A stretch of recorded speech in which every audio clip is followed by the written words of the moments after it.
Alright, so hello and welcome to this tutorial on how to set up Docker and WSL on your Windows machine. So I'm running Windows 10, as you can see there. If you're running Windows 11, you're not going to have an issue. By default, there is no minimum requirements like Windows 10. And speaking of minimum requirements, the first thing we're going to do here is just search for PowerShell because we want to make sure that we're actually because we're running Windows 10. If you're running Windows 11, then you don't have to worry about or follow this particular step. But if you're running Windows 10, then you need to. So Microsoft says that in order for you to, so we go system, that environment, and I'm just gonna do OS version, and all I'm doing here is just outputting um, the version that I'm actually running of, or I want to see the build version for Windows 10. So right now, as you can see here, the build is 19045. Microsoft says that if you need to use WSL, then you need to have Windows 10 version 19041 and above. If you don't have that, if you're lower, then you can't run it. You need to update your system. In order for you to update your system, you just go Windows Update Settings and you just do a quick check here, check for updates, and it will get the latest updates for you just to kind of get you up there. Otherwise, it's not going to work for you. Again, Windows 11, you don't have to worry about it. Only Windows 10 users. So I'm going to exit this terminal and I'm going to rerun it again, but this time in administrative mode. So I'm going to go PowerShell and run it as administrator. And now that I have this, the first thing I want to kind of do is WSL, and I'm gonna do something called well, actually, first let me tell you something here. So if I go WSL-L-O, what it's gonna give me is a list of distributions that are available for me to install as part of setting up WSL. Now, by default, as you can see here by the asterisk right next to the Ubuntu name, that's gonna be the default installation if I don't specify what distribution I want. Now, if you want to select a different distribution, all you have to do is instead of just going WSL dash install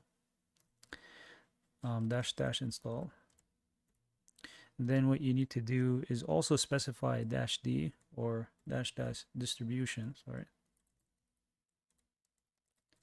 And then you specify the name. So for example, let's say I wanted to use Debian, then I would just type Debian in here instead of just leaving it empty. Or if you need something else, then you can definitely choose another name in there. But I'm gonna leave the default. I want Ubuntu to install as part of this WSL installation. So I'm just gonna go WSL dash dash install and make sure your PowerShell is running in an administrative mode. Otherwise, it won't execute this one. So once I do that, it's going to go ahead and do its thing and set up the system for me.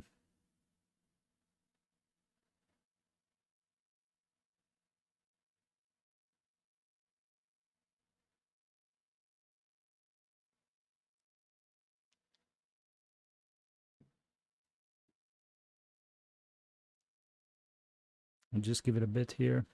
Actually, while we're waiting, it might ask you to approve something for Windows and click yes. So you might get a prompt there saying, "Hey, I need permission to run this process for Windows." Say yes.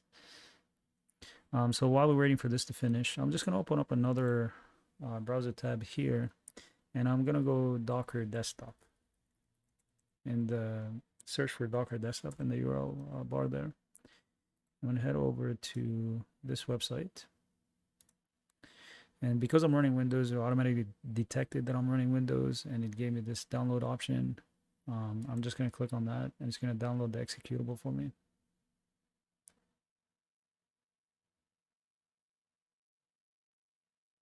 Now, don't try to execute this or don't try to run it. What we need to do is we need to actually restart. So if you see here, when this command is finished and is completed successfully, and it's telling me Ubuntu has been installed. But here at the last line, you notice that it's saying the requested operation is successful. Changes will not be affected until the system is rebooted. So essentially what I have to do right now is just reboot my system, and I'll see you in shortly. All right, so welcome back. So as soon as I boot it up again, you'll see that you're gonna be presented by this command prompt that pops up, and it says installing, and this may take a few minutes. All right, so now that we're back, this thing is finished here. It's gonna ask you for your username for the Ubuntu system here. So I'm just gonna enter unknown. You can enter whatever you want, it doesn't matter. And put it a password. And once that is done, then it's all good to go. So we can exit this. So now we've downloaded earlier, if you recall, downloaded the Docker desktop. So we're just gonna go over the downloads here. I'm just gonna delete the 2 instances. I wanna double click on this one to launch the Docker desktop installer. It's gonna ask you if you're gonna give it some permission to run. Click yes.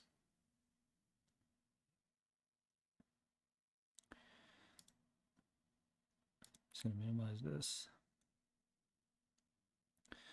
You can leave these 2 options. I don't need a desktop shortcut here, so I'll leave that unchecked. We did install WSL2, so that's what we're going to be using. It's also the recommended option, so that's why I kind of took you to that initial setup there, or installation. And I'm just going to click OK. So it's going to go ahead and install what it needs and set everything up.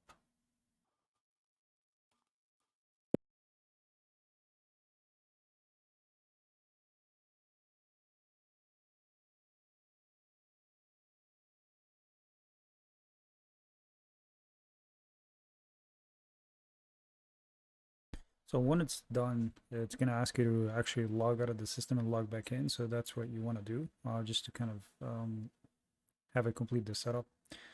So I'm going to do that, and I'll see you shortly. All right, so welcome back.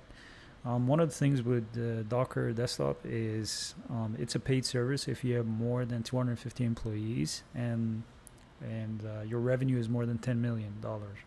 So if you have less than 250 or you're using it for personal use, then it's not an issue. Even if it's non-commercial, if you're running an open source project, then it should be no issue.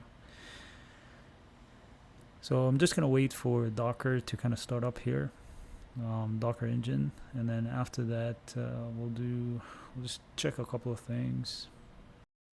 So now that we have, now that we're actually, you can go through this particular tutorial if this is the first time you're using Docker desktop. If not, then you can just skip it. But essentially, you have Docker now installed in your system and it's running. Another way you can verify is if you open up the PowerShell, and you go Docker -- version, and it will tell you that you're running version 20.10.21. And that's pretty much it. That's how you kind of set up Docker with WSL on a Windows system. I hope you found this useful. Thank you again for watching. Have a great day.